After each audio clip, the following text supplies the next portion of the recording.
Good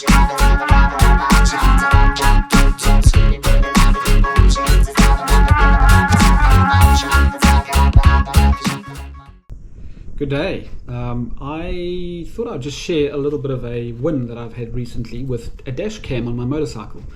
I have been wanting to put a dash cam on just for the obvious reasons, so that you can see things that happen around you. If you see an incident in front of you, if there's somebody swerving in front of you, or you have an accident, and then you can look at the footage afterwards if you're alive.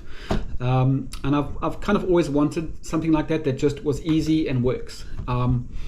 Obviously, I'll nearly always wear my GoPro on my helmet when I am doing something that I think is interesting.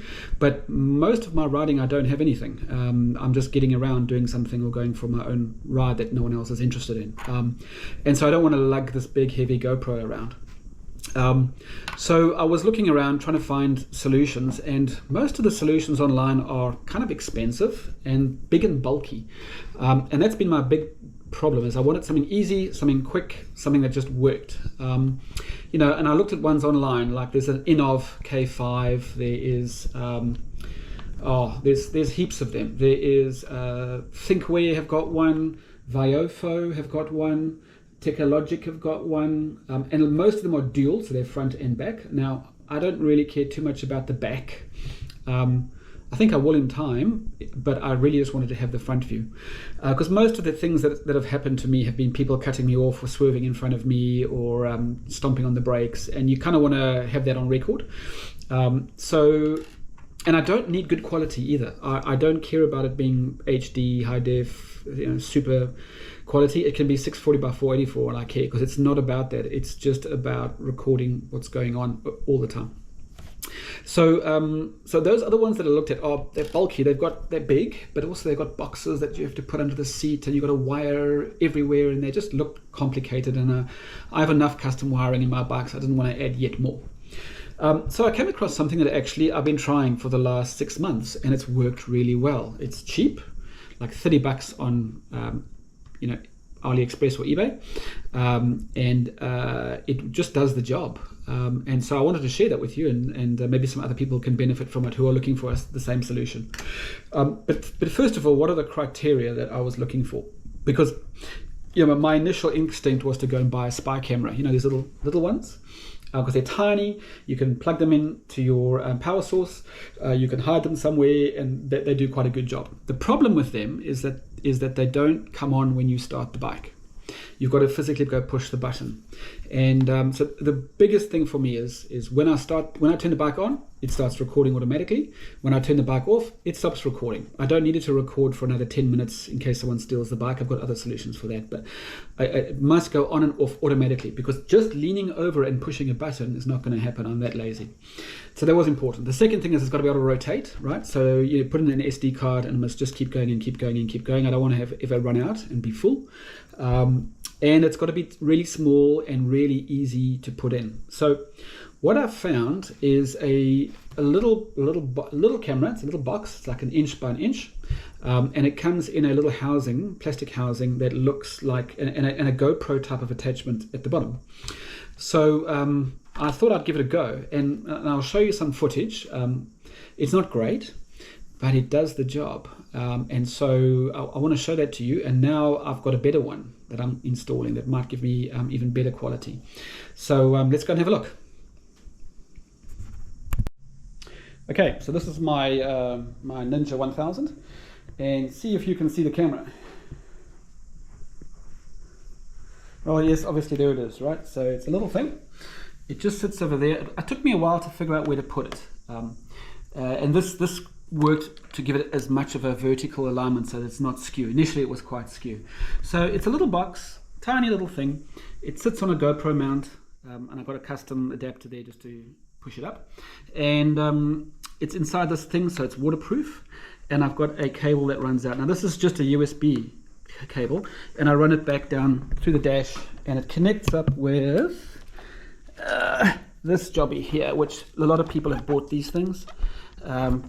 But you can use whatever type of USB power supply that you have in place. And I just click it to that, And yeah, I used to use that box to power my phone, but I really don't use my phone a hell of a lot. So this worked really well. It's a tiny little thing. Now, the one thing that's a problem with it is it didn't come with a hole for power. So I'm just going to undo it so you can see. Okay, so that comes off, that comes off. Now, if you want to get it out, I'm just going to have to pull the power out and then just give it a tap. There it is, and take it out. There it is, a tiny little thing like that. You really can't get much smaller than that.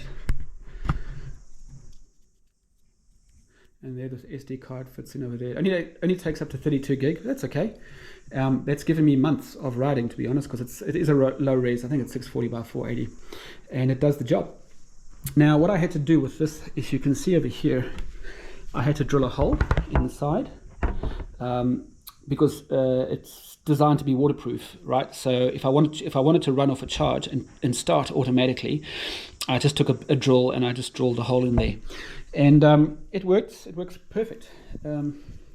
You would think that it would leak, and so the first time I went in the rain, I was like, oh boy, I've wasted $30, it's going to die. But the truth of the matter is, it didn't, and it hasn't, and I've been in rain heaps. So I'm not sure why that's the case. Let me just slide that back in. Oh, come on.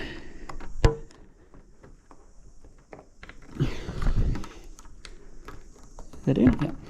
There you go. But you see, I've got quite a close seal around there, if it can focus. And no water has ever got in, and it's never stopped working. And I've got footage. I have footage going back a couple of months on the SD card still.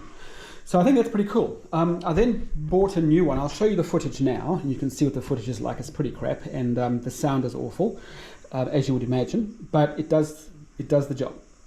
But I have upgraded to a new one. So this is my Harley, and here's my new one. Same idea. I've just got it on the handlebar this time. It's going to be at a slight angle, so I might get that little adapter as well, just to pivot it this way so it's horizontal. It's a little bit bigger, not much bigger, a little bit bigger. It's the same idea. It's got night vision as well. So I'll just show you what it looks like. Similar idea. I don't know if I'll get this one out easily. There we go. Same idea, just you can see the night vision, so it'll work at night as well. It also only takes a 32 gig card, and it also only does 640 by 480. So I'm going to keep persevering and keep trying to find other ones that are higher def, because they're so cheap. They're cheap as chips. And the most important thing is they come on when you start the bike, and they turn off when you turn off the bike. Let's go look at some footage. Okay, so I've just popped the memory stick into my computer, and I'll just show you.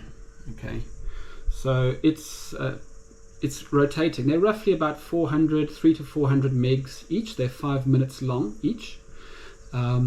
And this goes back to the 15th of February. And today I went on a ride, and it was the 1st of February.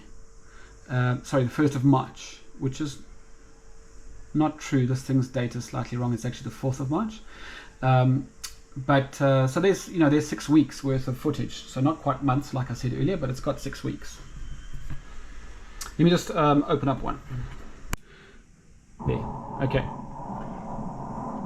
So look, there's a bit of monitor glare, a bit of reflection, but this is the type of quality you get and the type of sound. So this is me coming home, just on my way home, and I'll just let it run for a little while. So it's, as you can see, it's not great. I had a little bit of a thing with this guy today. He was reversing out, cautious, watch, and then went around. And if he'd reversed into me, I'm pretty sure that the footage would have been pretty good. And so I'll just move it along a little bit till I get home. You can hear the sound's not great. And here I am coming to my house, get an idea of the closer up footage. Yeah, there you go. So I think that's pretty good for the price I paid for $30, and you know, it's got everything that I need. So I hope you find that useful. If anybody else is looking for a cheap, easy solution that you can just install once and then forget about it, because I literally forget about it and only every now and again go and look at footage, and it just keeps working. If that can help anybody else, that's great. Let me know if you go this way and what your experience is, or if you have a better option that's just as easy and a little bit more expensive is fine, but not too much. And if you've got a better option, please let me know, because I've been looking everywhere and this is the only thing that I have found that does the job. Cheers.